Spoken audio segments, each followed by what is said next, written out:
So, for those of you that are joining for the first time, there is a few brand new faces in here. So thank you for joining. What we do here is we talk about AI assisted development, also known as vibe coding. It's really informal. We can go around the room and we can ask questions, and we can also showcase what we're working on, the tools that we're using, and get feedback from others in the room. And we can try to all learn and collaborate together on projects and so forth.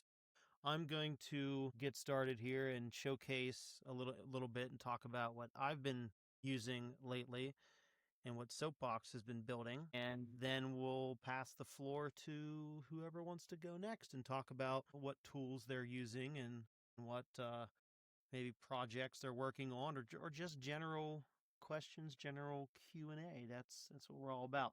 If you've been in here before or watched the videos before, you've seen me talk about Shakespeare. Shakespeare is the AI assisted vibe coding tool from Soapbox, and the original version used to look something like this. Used to have NSPs over on the side. You had the MK Stack NSP, and you had the free Gemini Flash NSP, and you could switch between them and you could build. You could build projects. I built this one actually in our very first vibe coding session here. I built this project live in front of everybody to demonstrate how that works. Well, this past week, we soft launched a new version of that we've been calling Act II, and we've been teasing it, talking about it for a while now. Act II, version 2 of Shakespeare, has many new features that we did not have before, and I'm going to demonstrate those here and tell you what they are and why I think that they're cool. So we'll get right into it, and we're going to go to the settings. So if you go to settings, you have a new section called AI settings that we didn't have before. Before, you, like I just demonstrated over here, you could choose MK Stack and Gemini Flash Playground.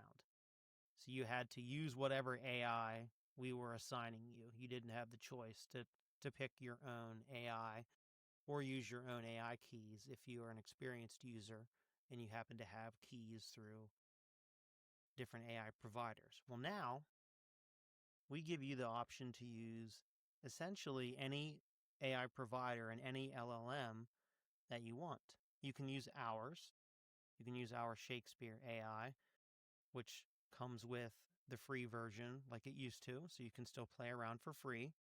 Then you have our branded AI, the paid one. But you can also use OpenRouter. You can use ZAI, PaperQ. You can use Routester, but they use Nostr. PaperQ uses Nostr as well. You can use these if you want pay per query. If you want more privacy with a cashew token, you can pay. You can also use Anthropic, OpenAI, big AI providers. You can use XAI, use Grok, or you can go down here and you can use a completely custom provider if the provider here wasn't mentioned, or if you're really techie, you're geeky, and you run your own Llama or another local LLM on your computer server network locally. You can run and use local LLMs. We had a guy in here a few weeks ago that was really excited about this coming out in the future, being able to use a local LLM so he doesn't have to use any providers and he can be self-sovereign with his AI. So you can do that now. Very, very, very cool. I'll show you how you switch between these here in a second. And pretty self-explanatory. If you want to go in here and change your API key, you expand it, you put your key in, you delete it, you want to delete. Another new setting that we did not have before is we have Git settings. So if you use GitHub or GitLab, or if you have maybe a Gitty instance or you're running something locally on your network, if you're a more techie person, you can add custom Git providers in here. And this will allow you to publish, also known as push, and you can also pull or import, download, like the versions directly from a Git instance. So we have full Git integration. I'll show you how that works here in a second. So again, full Git integration. We didn't have that before. And choose your own AI. This is a really, really cool one in my opinion. So let's take a look at how these actually work here. I want to show you some other cool stuff that you didn't have access to before. If you were in an earlier session a few weeks ago, we actually built this in the free version of Gemini Flash.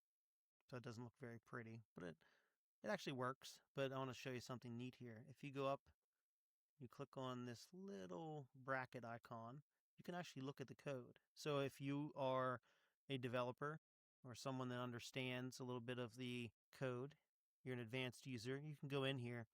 You can actually edit this. If I want to change the version number, for example, I'm going to change this version. It's just a simple change. I'm going to change the name of the application to Reviewster, and I'm going to hit save. So it's a full development environment where you can edit text files. So if you're a developer, you can actually take advantage of this and review the code and edit it directly yourself. You couldn't do that before. Now, even more so, we have this little terminal icon up here. So we have a full-fledged terminal. Again, if you're a more technical person, an advanced user, intermediate user even, you're not a newbie, you can go in here and play around with terminal commands. So you can, very basic, but you can delete files, you can curl like an external API or something like that. You can create directories, delete things. You can run git commands. So if you wanted to run the git commands or look at remote files or something, like I said, with curl, something like that, you want to do a hex dump of something to see what something looks like specifically. This is all more advanced stuff, but you can do that, and you couldn't do that before. Shakespeare have any access to that terminal output? It's all local. Yeah, that's a very good question. So this is all local, and it's all running in your browser, everything. I didn't say that before, and I should have, so thank you for bringing that up. Everything that you're seeing here is all running locally in your browser. So this terminal isn't on our server. It's a downloaded, essentially, application that is running off your browser cache, off your browser storage. So this is all local here. Your API keys that I went here, these API keys aren't sent to our server. They are 100% saved in your local data. Your Git settings, the keys and tokens are saved to your local browser session. Shakespeare, we do not have access to any of this. This is 100% saved in here. So that means if you were to delete your cookies and data, it would delete everything. Same clearing, but you can make this persistent. Hey, Derek, can you say that part again? Because you cut out just a little bit. What part? The part about being careful not to delete your data. Yeah, so you want to be careful to, if you were to, a lot of times we like to clear our browser cache and cookies, history, all that good stuff. So if you go in here and to do that, if you were to go in here and delete all of this data, delete your local data for this website, that deletes all of your projects, all of your tokens, everything, because it's all saved in local storage. So you would lose everything, but that's why you back stuff up to Git, and then you can just re-import, which I'll show you in a second. So to answer your question, no, Shakespeare itself doesn't have like Soapbox, Shakespeare, the application. There is no server that has access to any of this stuff. It is all locally running in your browser. So for the more technical people that want to know what that means is all of the code, all of the programs that is needed to execute these, it's all downloaded. It's NPM packet. The NPM packages are actually downloaded and running on your machine. So your whole entire repository is local on this machine. It doesn't run on our server or anything like that. Let me clarify the question a little bit. Again, I come at this agentic coding stuff through Cursor. That's been my really only experience, other than some Grok use. But with Cursor, are you familiar with Cursor? Yes, I used Cursor for a couple months. Yeah. So do you know how in Cursor you can share context? And one of the things you can share with Cursor, with the agent, the chat agent, is the terminal output. Oh, I know what you mean. Okay, yes, it does have access to this. I'm sorry. Yes. So your context, yes. If you tell it to run a command, or you can actually tell Shakespeare to run like local commands, and it'll execute in that terminal. And then it can see the output and respond accordingly. Yeah. Yes. Okay, I'm sorry. I didn't understand the context of the question, and I appreciate the clarification. So yes, it can interact with that. Yeah. Cool. The next thing, so I showed you. So yeah, the build and deploy, that's pretty self-explanatory. This little bug icon here is really cool. Sometimes, we I don't have one that has an error right now, but sometimes, we make stuff and it has errors. This will pop up with your bugs, and then there'll be a little button that you can copy the text, but we made it even easier. I don't have a broken application to show you this, but in this area here, there's a little Microsoft Office Clippy style Shakespeare icon that pops up, and he says, "Hey, I see you're having a problem. Would you like me to fix it?" And then you click on it, and he helps you fix it. So I don't have that. Maybe somebody else does, and we can show it in the future. But anyways, so the next feature, importing, and this is what I wanted to show you. So let's say I have an existing project out there. I built this last week. It's called Syncster. All right, so I'm going to go to the code. I'm going to copy this URL. I'm going to go back to Shakespeare. I'm going to say I want to import, and I go here and I can paste it in. Alternatively, if you have a project over on Act 1, you can download the project zip file, and you download it. This gives you a source code.zip, and then you go over here and you hit import zip file, and you select the source code.zip, and it'll import the project for you. So there's two ways to import. You can use import.zip to import existing Act 1 projects, or you can import an entire Git repository. So I'm going to import this one here just as an example. So it's downloading the code and downloading the NPM packages to be able to work on this application, and automatically deploys it. I tried to import after the session last week. I tried to import one of my repos from GitHub, and it wouldn't do it, and it didn't give me a helpful error message. I'll tell you that there's been over the past week to being able to import and build projects. Okay, So I'll try that again. Yeah, if you could try it again and see what happens. And if your project doesn't build, I'd be curious if you gave me the URL. Maybe there's something specific with it, a package that isn't supported or something along those lines. But yeah, try it again and let me know. I think it should be fixed now. Okay. And I think that is it. So this automatically built. Now let's just for argument's sake here, you can I didn't make any changes to this, but let's say I did. I could go in here and go to rollback. It pulled in all of my old changes. Okay, I'm learning stuff. All right, so what did I do here? I went to the rollback option, and it looked at my Git history, and I can revert all these changes. So as I'm working on the project, what Shakespeare does now is it makes automatic commits every time you make a change locally, local Git changes, and you can then roll back to them. So if you're working, all of us have worked on something at one point and something is broken and we've wanted to go back. Now, if you're on the command line using MK stack, that's really easy, but in Shakespeare, that was hard. So now if something is implemented and it's breaking something or changing something and you don't like it, you can easily just go to rollback and then you select the automatic commit, and it'll show you. Let me go to this abomination of a project here and show you here. If I go to rollback, these are all local commits. I didn't commit anything to GitHub, so these are all local, and I could roll back all of these changes if I wanted to do so. Alternatively, if this was a project that was linked to a GitHub or a Git repository, I can see that it's synced, it's up to date. Like I said, full Git integration. It's yelling at me right now that I can't push because I'm not logged into Git. But if I was and I had changes, I could push my changes. So you have full Git GUI integration now. But if you are a techie and you understand the command line, you can go in and also work on Git through the terminal implementation that I showed you a few minutes ago. Hey, Sam, welcome. So I think that is all of the new features. AI providers, custom LLMs.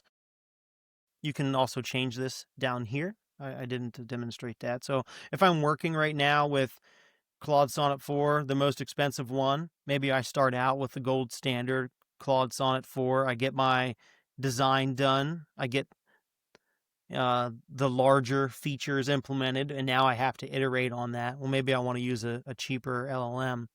So maybe I decide to use our free version, for example, if I wanted to. That's Tybolt. You just click on them and you're using Tybolt. Or maybe I say, oh, I don't want to use Claude Sonnet 4 anymore. I use an open router, but now I want to use, well, Gemini Flash was there. So I picked Gemini Flash, and now I'm going to be using Flash. So you can easily swap between whatever model you have access to. Pretty cool. You weren't able to do that before. Like I said, you were stuck with using whatever AI we were forcing upon you. So now you have full control over what provider to use, what AI to use, and it's all running locally in your browser. Fully private. None of your stuff goes to our server. Your API keys, all that stuff is local. So would you say that's an advantage of using Shakespeare over something like Cursor? Yeah. Like Cursor's cool. I use Cursor I think that giving you more control and having everything be private is definitely an advantage. Yeah, for sure. So like it all depends, right? You pick your poison. If you're somebody that wants to be in control and have access to everything, have the most user choices about which AI to use, then Shakespeare is very nice. I will say I canceled my Cursor subscription after the most recent rounds of changes. Whenever they started rate limiting and changing, and your $20 a month didn't go as far, so I stopped using it after that. Yeah. But I would say check it out. Like, check this out and let us know if your import. You said after the most recent rounds of fixes, see if your import it didn't work last week. See if it works this week. Yeah, I will try it again. I don't know if I'll have a chance to do it tonight. So what I wanted to show you, and I don't remember where it is. I'm not going to waste your time. I'll find it later.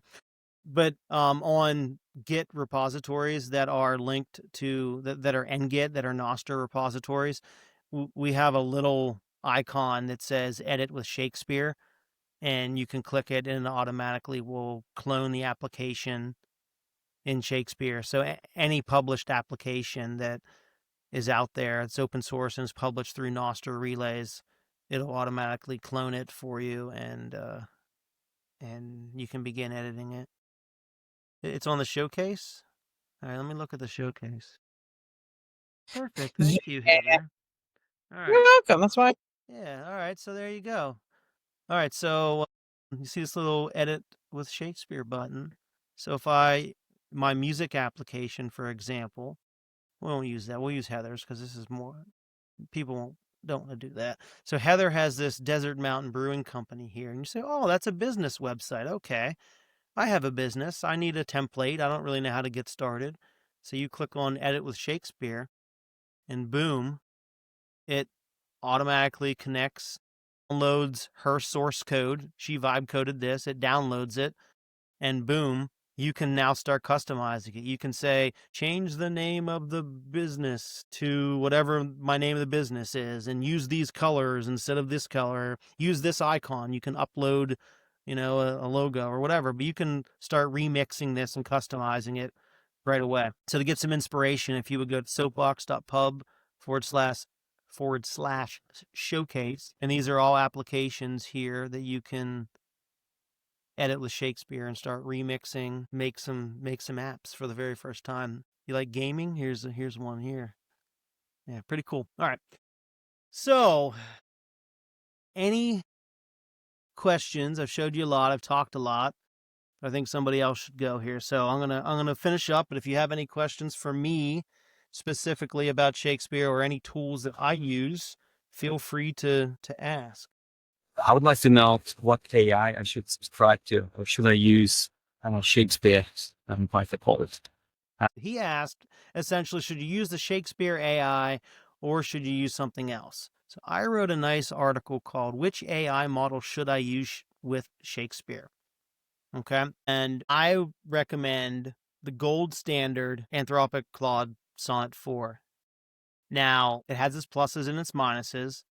It's the best out there in terms of code, but it's also one of the most expensive too. So if you want a blend of the two, maybe you use the Shakespeare model because it is cheaper and it's almost as good as Claude Sonnet 4.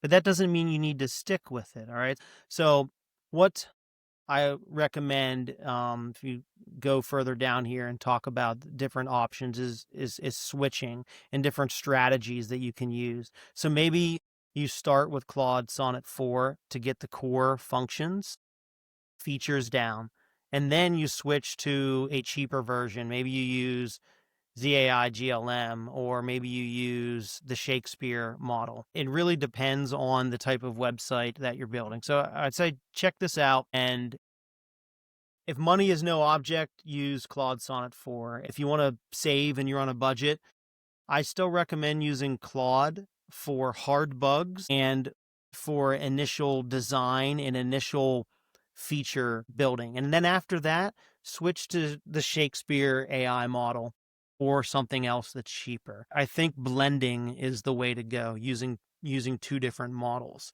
Alternatively, you could always use the Shakespeare model or ZAI. They're cheap.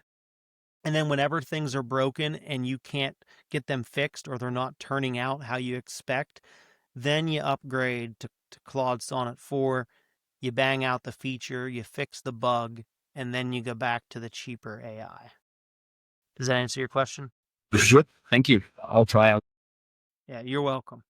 The gold standard, like I said, is Claude, but it does get expensive. So it is good to try different applications. To try different AIs and see which work best for you.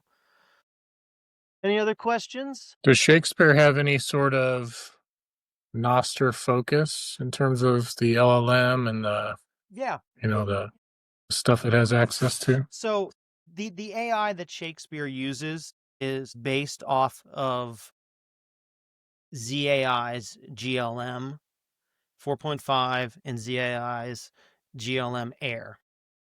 Depending if you're using the free version is the Air. All AIs, all LLMs that you use in Shakespeare will read from the same context files, use the same MCP. So there isn't any specific fine-tune feature of the Shakespeare branded AIs. We do want to add a system prompt to those. I believe we were talking about that today, but for the most part, they're all going to function and read from the same configuration files. Okay. What can we expect a rough ballpark figure for cost of a basic site? This is a great question. And I'd say you can, if you're using top tier Claude Sonnet 4, you can build a basic site for $10, an absolute basic site.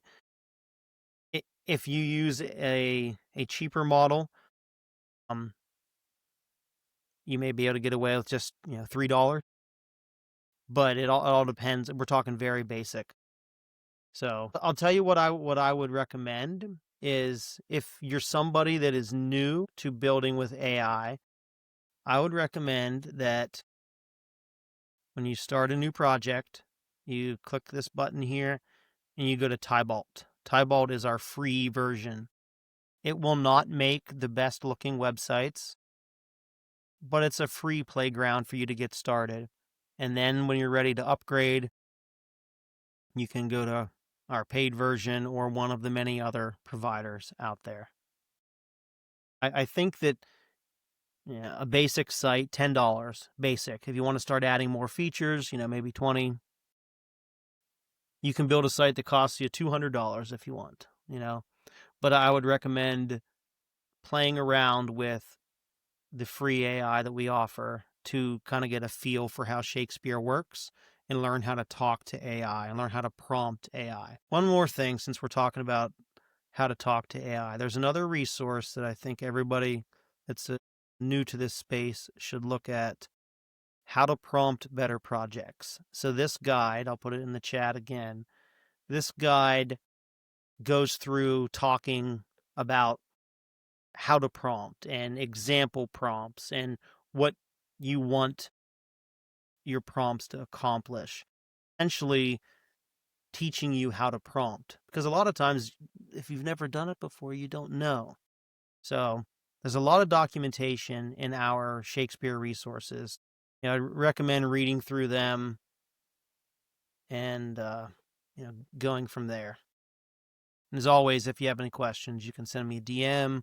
You can bring the questions to this vibe coding session. You can ask on Nostr. Okay. Anything else? Oh, yeah, we got a bunch of questions. Good question. Where did we miss? Okay, we got let's see, we did could it make a subscription site? What type? So yeah, you could. So I mean, essentially, you can build. You can build anything. It's just a matter of some things are more complicated than others, and it depends on how you want to handle the subscription. Are we using Bitcoin and Lightning payments? Are we using Stripe, fiat stuff? Like, you can do all of this. So yeah, I mean, you could definitely do that. Yeah, that's one of those things on Nostr that's been kind of something people have wanted, but it hasn't quite happened yet with a giant, with a more, I don't know, mainstream, like non-vibe coded Nostr app, if there's anything mainstream in Nostr apps. So that's a great question. And we have another question. I think I lost my spot. Okay, yeah. Okay, so is it expecting, this is from the Southern Gentleman, is it expecting too much to have a build that adds DM Nostr functionality? The system got so hung up on these and trying to get them running properly, it ate like $30 doing so. I will tell you maybe more, but there are multiple different things that are at one point figuring out how to do zaps was a very expensive feat. AI didn't know how to implement. Nostr Wallet Connect was another one that AI didn't know how to implement correctly. And I probably, every single project I built, I was spending, like you said, $10, $20, $30 or more just trying to get one simple feature because AI didn't understand. And every single time AI implemented it differently. So my point here is that AI is only as good as we make it. So what did we do? We actually implemented specific features for Zaps and Nostr Wallet Connect. So we added the code hints and the templates for that. And now Zaps and Nostr Wallet Connect work on every single Shakespeare application. I will say that the underlying technology, MK Stack, is what we're using. That's the name of our template. Does have the capability to build NIP 17, NIP 40, and NIP 44, NIP 59 DMs, the new NIP 17 DMs. It can absolutely do it. I have experienced what you're saying, where I've tried numerous times to get DMs to work. The problem is it doesn't know how to do the encryption and the gift wrap, and it keeps fighting and it can't figure it out. So how I've gotten around that, technically it would be hard to do in Shakespeare. I've done it on command line, essentially using this template. What I literally do is I say, we have DMs working in this other application. Use that other application's code. Is Sam still in here? So Sam built an application for Soapbox recently, and he got DMs working in that application. I think he actually, big brain dev coded it. He didn't vibe code it. And when he got it working, I literally took that code and I have added DMs to 3 other applications by saying use this code. So my point of this long ramble is you can absolutely get DMs to work. It's going to be expensive, but what I believe we need to do as a company for this product is we need to take the working DM template and we need to import it to MK Stack so everybody can have working DMs without spending $30 to $50 just to get DMs to work. You can do NIP04 DMs in one shot. NIP04 DMs will work every single time in one shot and cost you 10 cents to do.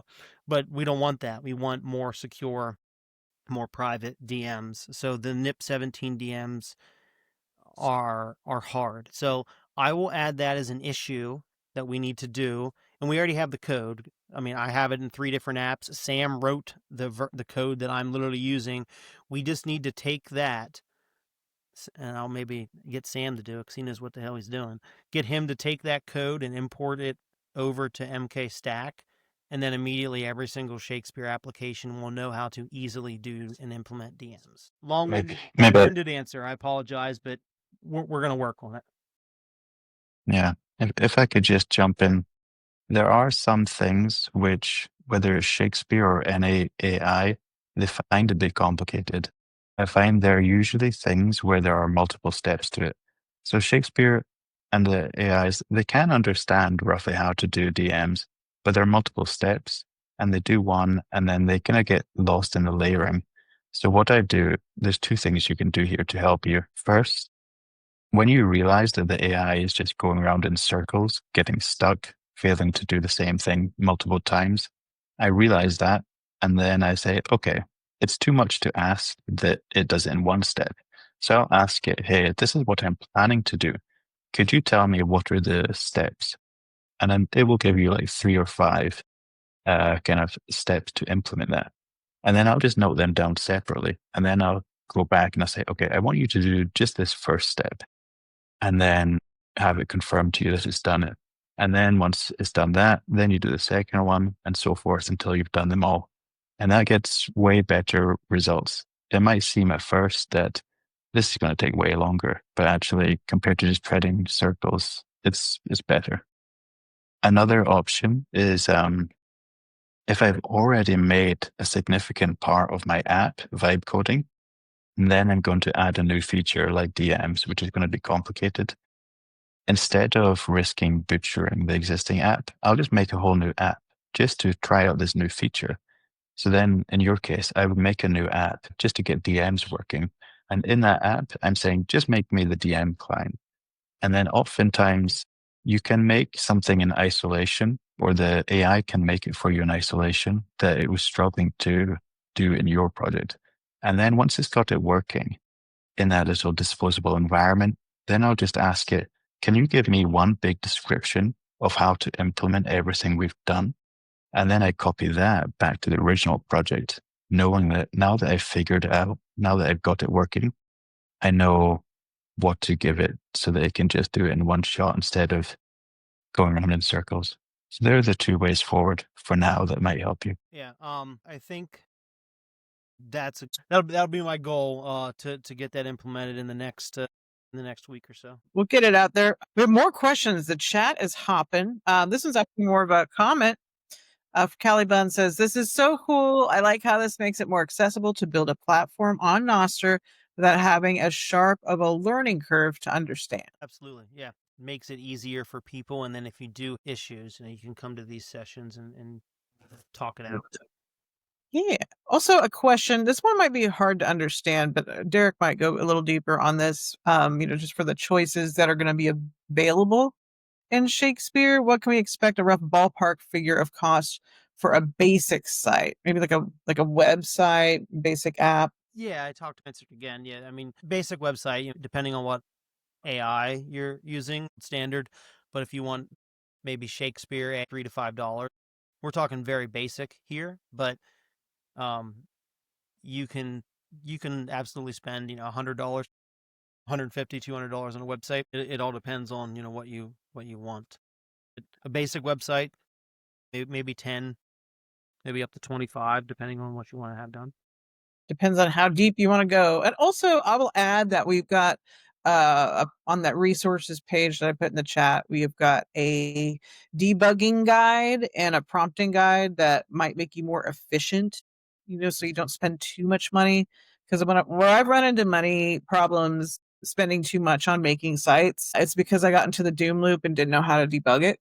And so like our debugging guide is a must read if you are new to vibe coding. I still refer to it all the time. Like, what is my problem here? So that's a good thing. I feel like I missed a question. Yeah, whenever we had just like 2 weeks ago when we didn't even have the ability. This is a new feature, but this little bug icon here will help you debug all of your things. See, look at this. There you go. There's some bugs.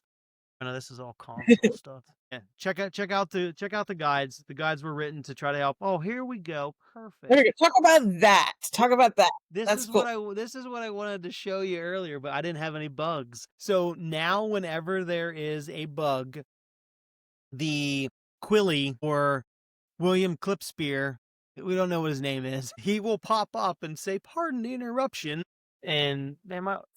Whoops, your audio is squelching there. Yeah, he'll pop up and he'll tell you, "Hey, you need to look at something," and what it is. And a lot of time, if you click on him, he will start working on the problem, like if it's a console error or something like that. But he's there to help you debug and fix the issue. Yeah. The real takeaway here is we don't know what to call him. You know, like, or William Clipspear. Like, I don't know. Like, he needs a name. He does need a name. We've been interchangeably calling him different names of the team, and I don't know. He's got many talents and personalities, perhaps. Here. So let's say I customize, and you can change the name there, and you hit save. And boom, it's now saved as Derek Company website. And whenever you go to deploy it, I can change the URL. So you get complete custom URLs now, which you didn't have it with the old version. So I can change this to whatever I want to, dereksite.shakespeare.wtf, or whatever it needs to be. But you have full control on your deploy URL. So if you wanted to make this pretty to actually use, you now can. That is very cool. Okay, and then also, just same as before, you can start a new chat. And what we can do is we can spy on Heather here and look at all of her problems. Woo! He's got the supreme. We can go back here and look and see what the AI. Yeah. It's the beauty of open source. The beauty of That's open source. Because you can just rip whatever the person before you did. And this is like, I will say too, like if you're not familiar with doing this at all, because I know we have people of all levels on this call, and we have people who are devs, and we have people who are just coming to Nostr for the first time.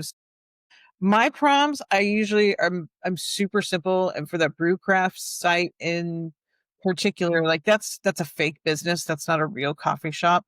But I asked it to build a coffee shop website and got really specific with the prompt because I didn't want it to look vibe coded. So I asked it to make a very elegant website for a coffee roasting company that serves local businesses. So I wanted it to have kind of a corporate feel. And I used words like elegant, and I specifically asked for like cursive font. And I didn't name a specific font. I just used general terms. And I've done that though, where I have asked for specific fonts and it can do that. I've asked for specific colors and given hex codes, and it has done that. And then I've been non-specific and said, hey, just make the button purple, and it can do that. So you just kind of learn what it will do if you ask for it. Like, if you really want to get a site fancy, you can use a word like pretty. One word which will change things, or elegant. And then the other day I made something and I asked for it to look like the Matrix, like an old, like, I don't know if I said I think I said Matrix, but I was trying to get it to look like an old DOS terminal or something, and kind of like how BitChat looks. And it was like a one-line prompt, and it made it for me. So you don't have to prompt it too hard. Just kind of do what's in your head, and go from there. Back to Derek. Perfect match. Okay. Any other questions, SC Dickey?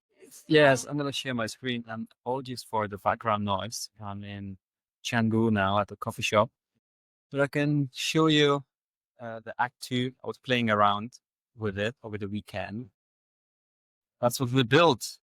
It's a vibe coding website for people to register to our monthly workshops. Yeah, so just a few prompts. It cost me about $25 in Bitcoin. And that's the way it looks. I click on home screen. A few nice pictures. Prompts included.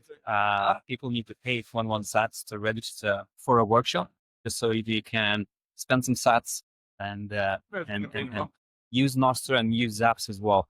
What debugging to do, and that's the way it looks. Yeah. See what else. It looks good. Yep. I like it. Just see what else can be shown over here. Yeah, super basic website. I made sure that there's a lot of pictures. Make a library. Yeah, Ted was testing out the Shakespeare Act II. Nice and simple. And one more thing, Sam, I recognize you. Nice to see you. I saw your camera on. We met at Bitcoin House Bali. My name is Keith. We met a few times. Anyway, it's good to see you, Sam. I recognize a familiar face. I think I saw you also at a Bitcoin conference in Chiang Mai in spring, or am I mistaken? I was there. I'll come back. 1st of November, will be a workshop over there. Yeah, great. Hang around on the call afterwards and we can catch up. Nice. Let's do it. It's a small. I love it. Yeah, It's awesome. So no, that's great, Keepleb. So you built this, and you were able to upload photos. I know that was some contention before, that when you were using Replit, like you wanted to be able to cite. So that's great. It looks good. Great, thank you. Yeah. I'll just keep on playing. I'll keep on spending sats. It does get expensive if you want to test, but hey, we need to test it out and learn and build. Let's see what comes out of it. Appreciate your testing. Who's next? Pickle Dan. Have you had a chance to try anything? I know you've been wanting to. You've been talking. You had a chance to dig in yet? You're not going to get anything from me anytime soon, I promise. Okay. Later, Jeroen. Not that I'm not happy to keep paying attention to what you're teaching and learning and whatnot. It's not the priority of tasks for me right now. I get it. You know, we'll maybe I'll help you out, and we can build your bread and toast interactive site or some these sessions. Southern gentleman, I think you're new, so you don't have anything to show. Is that correct? Do you have any more questions, or maybe you do have something? Okay. Arch Journey, welcome to the session. You don't have anything to show yet either. That is perfect. That's fine. I'm happy that you're here learning. Ask any questions if you have. We love the participation. Appreciate it. BitCarrot, do you have anything that you would like to share? I see you unmuted, BitCarrot, but I don't hear you. I think she's multitasking right now. I think she's just listening. She has mic problems. Okay. Showcase or I'm still spinning wheels. Been working on the cal.com integration. very cool. I'm excited to see the cal.com integration where you can use your Nostr calendar. That's super cool. I'm excited for it too. I hope I do see it. We'll see. So what have you been working on? How you been? What's Good. exciting in the BK verse? Lots and lots of micro projects. Ooh, I know. I saw you talking. Yeah, like I posted 4 of them. They're in the feed, and they're mostly like just little experiments. Some of them, they're just useful, bits of code that you can use. But I think the one thing that was the most interesting that I worked on was the hire relay. So I wrote a new relay called hire, and it's sort of like a pun on hierarchical deterministic keys. And so like this particular relay, it's based on the Catrol relay network or library that Fiat Jeff had built. Yeah, it's really cool because like if you want to build a custom relay, I love his library. I'm writing like my 4th relay. Just like starting going crazy about all the different like relay configurations that can do. Al Jazz had like mentioned, he's like, yeah, I would love it if somebody actually create a relay where there's like a master key and then you can derive all these keys from the master key, and only those keys have like read access or write access to the relay. So that's basically what I did. I put it out there, and people might be asking like, why would you do something like that? Well, what do you think? Fiat Jeff's Catru TXO built it's been almost a year now since he started building that framework. So there's a lot of cool use cases out there. I think that, too bad Jeroen conversation for him based on our meeting we had earlier today. But there's kind of a push right now for kid-friendly Nostr. And one of the pieces of that puzzle is highly customized relays. So Yeah. You might be onto something here, playing around with Katru and Right. content. Yeah, I think with, automatically generated keys, you could do a lot of really creative stuff with AI yet. And Al Jazz mentioned it to me. He's like, I've been wanting this since like, January 24. And I'm like, oh, it can't be that hard to write this. I could write this in like a weekend. So I wrote it in a weekend. And like if you're creating an automated like system such as like a DVM, a data vendor machine, or a context VM where they're all basically just AIs talking to each other.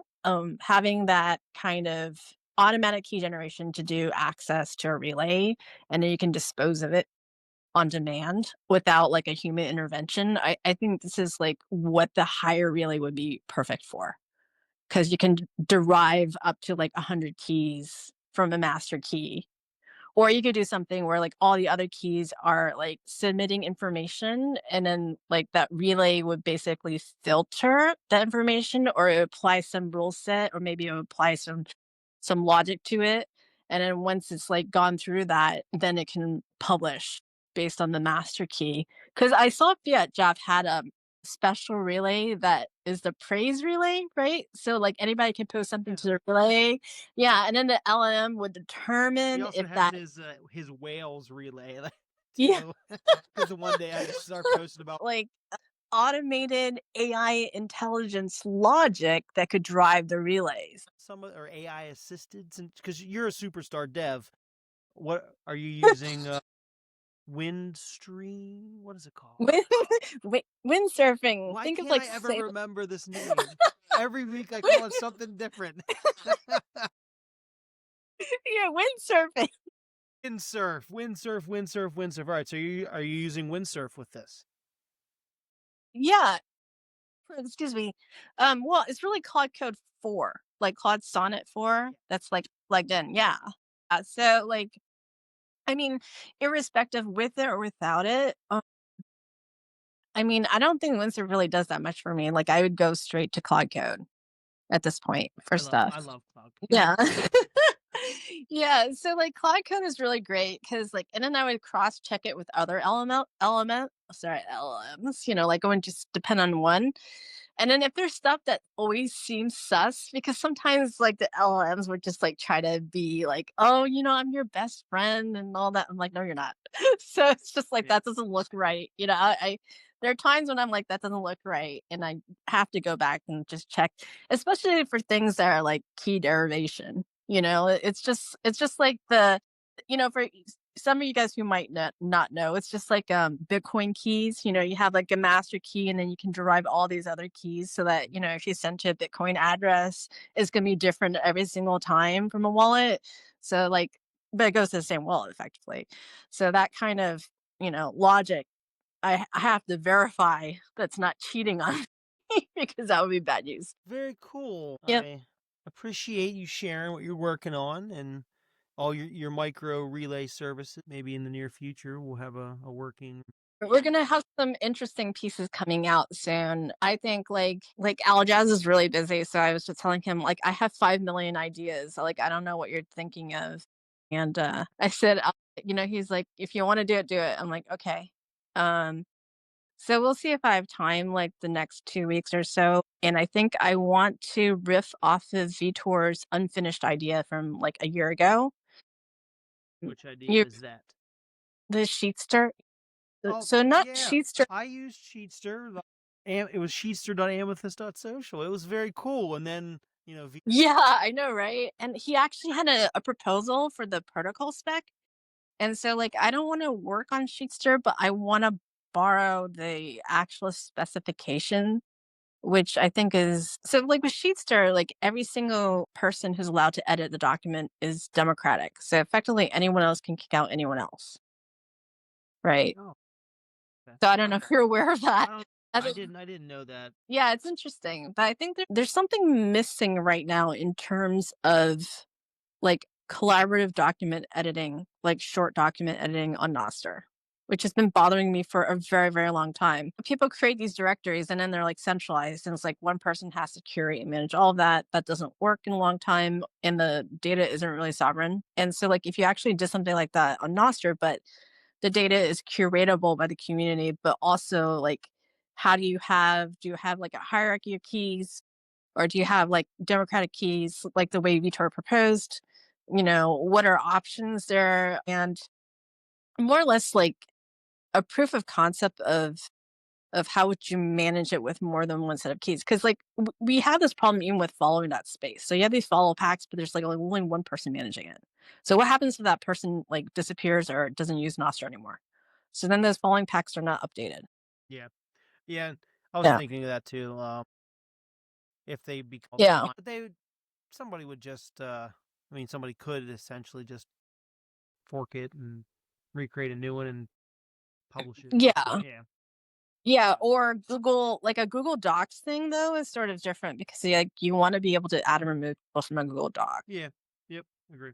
Yeah, or have some way of doing it. And then the third thing is the issue that I think Heather brought up a while ago, which, like, I know you guys at Soapbox like sort of fixed it temporarily with collaborative editing for social media posting, right? So, but there's no like Nostr native way of doing that. And it's like, what if you could have a couple of keys that have access to like a relay, and then like you guys are all allowed to edit the document, and then the actual final publication is published by the master key relay on the relay. That kind of, I'm curious. That's something that's needed. People need. yeah. good ways to Prime do that. not Primal's implementation is incomplete. I went and looked at it. The one where you have like a suggest, it's an incomplete proposal. It doesn't really work. And so I'm sitting here thinking, because here's the thing. It's like, I mean, we want this for Hive Talk too, because there's, more than one of us who are like doing social media posts, right? And so like, what if somebody comes to your club, your organization, your company, and they come and go, then you can't just give them a private key for the social account, right? Like, that's irrevocable. So it's like, how do you create a system where you can have collaborative editing of, posts, but also like if you have the option of like, do you need an approval system or not approval system? Because like some people might say like, I need the person who's like the project manager to approve it. Others are like, you don't need it. Like all of us are democratic. We can all edit it and we can all like have it post to the social account. So that's like a gap I feel that's missing. And that's something I think like I would have vibe code the front end using probably MK stack just to go fast. And like the rule set on the back or the rule sets would be like relay based, I think would be a more appropriate place to put it. And yeah, I think that's something I'm probably gonna do. Cool. Because whenever you have the front end built and all nice and MK stackified, come back in here and let us take a look, and I'll be anxious to see it. Pickle Dan, thank you for coming, sir. I think you just left. I didn't get to say goodbye, but Pickle Dan, thanks for coming, and hope you learned a thing or two. Heather, do you have anything that you would like to talk about, showcase, demonstrate, yell about, all that good Goodness. stuff? See, I'm looking real quick because I've been vibing a lot of things, but I don't know what I want to share. There was some things. I don't know that I shared anything, any groundbreaking thing lately. Let's see. Yeah, where's my Bitcoin dashboard? Block party dashboard. There it is. I had to go through a whole bunch to get there. All right, but I have to deploy it. That's true. Let me hit the button. Hit the button. Do the thing. Boom. You guys can see you can see the madness because I don't can't see anything yet. There we go. Mad. There, you can see that now. Big orange button. Yep. So this was something I just made with some data. Deploy. It's in the remix, by the way. If you go to the showcase, you can remix it if you want to. But this was kind of a cool thing that Act 2 did, where it's made me a lot of dashboards with my block party, my mining data, and I will just kind of like, here's where I get the data from. So this is a manual bit of data that I would collect during the block party, where I go in here and I go, okay, this is 7.6 petahash. Okay, we have 143 miners in the pool. And not that we don't have this data on the back end, but just for the purpose of like screwing around with the dashboard and being able to track it on my end, I take this and it becomes a little document with just a list of data. And then I'll put it in Shakespeare because why not? Because you can. And then Shakespeare, I'll just be like, hey, can you take this data? And it'll just be, every hourly reading of petahash, active workers, whatever I want in there. And I'll be like, make me a pretty dashboard. And so it'll make me a pretty dashboard. So this time it seemed to have matured with Shakespeare Act II.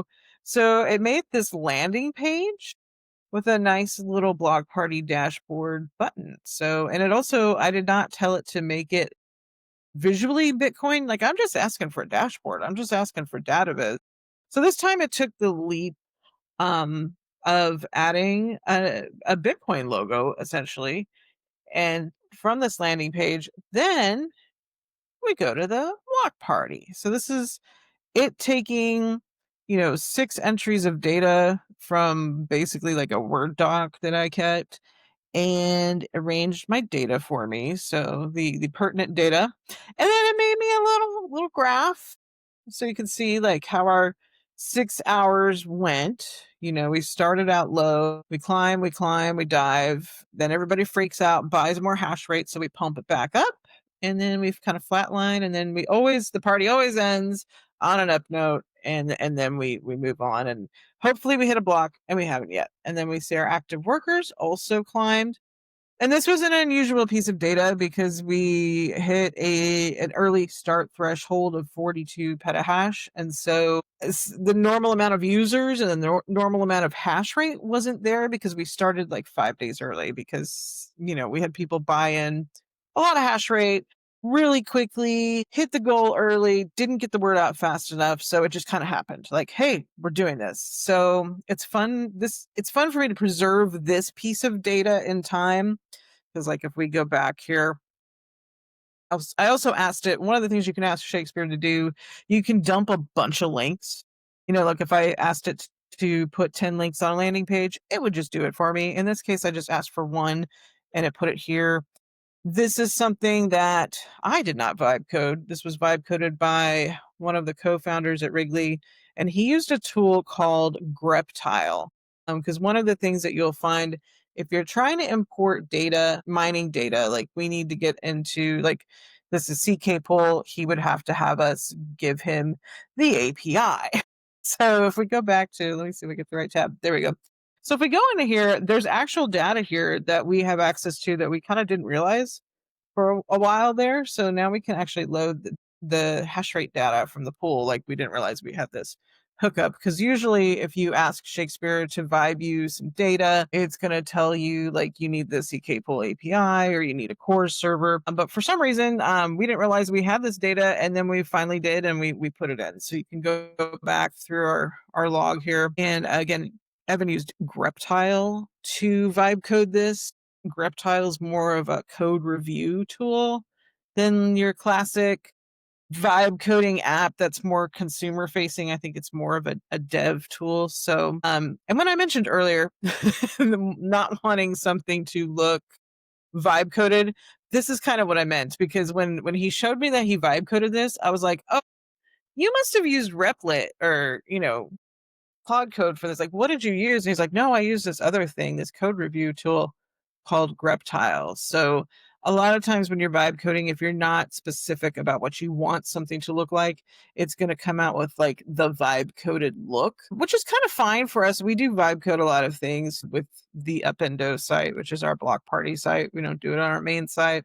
We have developers, like we have people to do these things for us, but then this kind of helps us save time that we can do some of these things ourselves, like our little block party dashboards that I make. And, these aren't like a heavy lift for anybody. I just kind of make them because sometimes I just want a screenshot of this to put in a social post. And that helps me with my marketing tasks. So, and then this actually came out looking pretty clean. Sometimes I've made dashboards and maybe it's the way I enter the data, obviously, or maybe it's a vibe coding kind of thing. But sometimes like one of these numbers will be a little crooked. And if you're OCD, you hate that. But this new version of Shakespeare really made a cool looking thing here. And added fun elements that I didn't ask for, which is interesting to me because I feel like Shakespeare is kind of getting smarter and kind of doing, more for me than I've asked it to do before. So there you go, Derek. There's my little dashboard. It's nice to see And it's simple. stack adding always. Are there any templates that you guys feel are missing, which you would like? I'm curious because I know that some people have submitted them, like MK Stack or whatever the other templates, the system that you guys have. Okay, I understand what you're saying. So the get stacks or the stacks Yeah. protocol. Yeah, so we use MK Stack. There's Purple Stack. There's a gaming one. There's multiple of them out there. I think sure there's probably more needed, but I haven't heard any specific needs for one where people are saying, "Hey, I want a template for this besides Android," and now we have one. Okay. I know that Chad and I were talking about taking my code for BitChatX and possibly importing that to have a Rust stack. I think maybe that's actually a good question. Maybe that's some of the stuff we're missing is we don't really have a whole lot of local stuff for people that want to build local native applications on, Windows, Mac OS, Linux. I think a Rust stack would be great. But it's very, very like immature at this point. I saw Mike Dilger's comment because he builds everything on Rust. Yeah. He was just like whining about a lot of problems. So yeah, I mean it's maybe 1 to 2 years out, I think, before Rust really has a handle on all the UI UX stuff for all the platforms natively. Which I'm looking really forward to because I think if this actually takes off, I think I will only write in Rust. I will not write in any other language from now on. Which is it's a lot to say, but I like it because it's just like you build it once and then you're done for every single platform. Desktop, web, mobile, all of it. Yeah, I mean that's why Will's sense. JB55, yeah. Yeah, it totally makes sense. Yeah. Okay, yeah, I would say there's more templates probably needed because we should always have more. But I don't know any specific asks. Are you guys all using MK Stack? Are you moving around to other ones? We use MK Stack for all of our applications. Yeah. I mean, it's built in React 18, which worries me a lot, Because it's end of life. Well, it's not just end of life. I guess most of it will probably fall on Alex Gleason's head if he's the one who's maintaining MK Stack. I think that's fine if he wants to do that. It's just my experience with React is that every single time there's a new version, like, 16 to 17, 17 to 18, there are such massive breaking changes. You have to rebuild the entire thing. So that's the problem with React historically. I don't know if it's going to be different in the future, but yeah. At one point or another.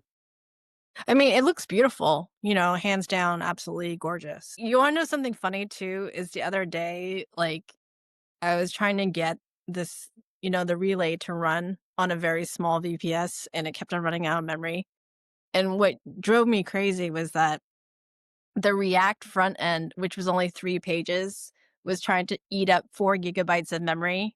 And the Golang relay based off of Fiat stuff's like Catru was only eating 200 megabytes. It's like a 20 times increase just for the front end. Yeah.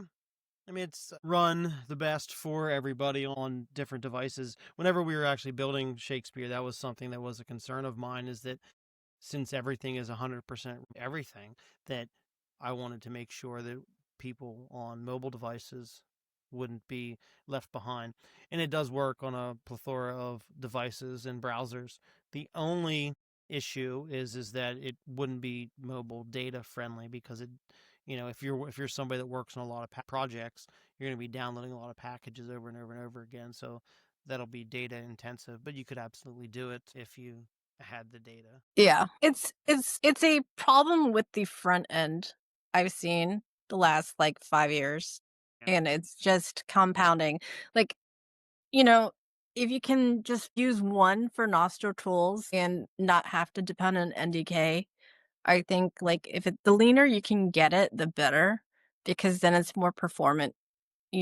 Like if you're building something that's taking up so much memory, it's just like part of it's the npm package. Yeah. Like your system. Like I'm going on a rant that's sideways, but it's JavaScript and the whole entire design of how npm packages are is just very inefficient. Like if I did this like 10 to 15 years ago, I would get slapped. Like literally somebody would slap me and then curse me out for being like, this is shitty, it's just bad. But like with computing being very cheap, these days, it's sort of like, oh, who cares? We can build it as large as we want as long as we get it working. Yeah, that's Um, kind of that's yeah, pretty much, unused RAM is wasted. Cool. All right, yeah. well, I think unless somebody else has something specific they want end of our jam session here. Is there any other questions about LLMs, tools, what we're building? You have any questions? If I think everything's been I have a question about implementing payments. I should have done this maybe on my own, then prepare the question properly. What I've done is I'm trying to understand. I'm very new to this, right? I'm trying to charge 21 sats for anybody who wants to register for the workshop. So what I've done, I mean, I'm a very beginner, right? But what I've done is I went to this nut stack and I copied the source code and I just pasted it into Act 2, hoping that I will have eCash payments. Is this the right way to go around this as a beginner, or what would be the advice for a prompt for the next prompt? so that stack is what Lemon is working on in hopes, and he has it all working. His goal is then to bring that once it's I'll say fully vetted, since we're dealing with money funds. Once it's fully vetted, the plan is to bring the nut stack into MK Stack so people can easily add cashew payments. So right now, the way to do it would be to copy and paste code or to specify having reading the different NIP 60 and 61. But I'll say it's probably going to be hard to get it to work with cashew just because it was a pain in the ass to get to work with zaps. It can absolutely be done, but it's going to be hard and you're going to have to do some debugging and some iterating and go back and forth. All right. Let's But hope just for say this. easy cashew isn't there yet. You can easy zaps is there, but if you want to easy cashew, that's going to take a little bit of time still. Okay. All right. Thank you. You're welcome. Okay. Well, thank you all for coming.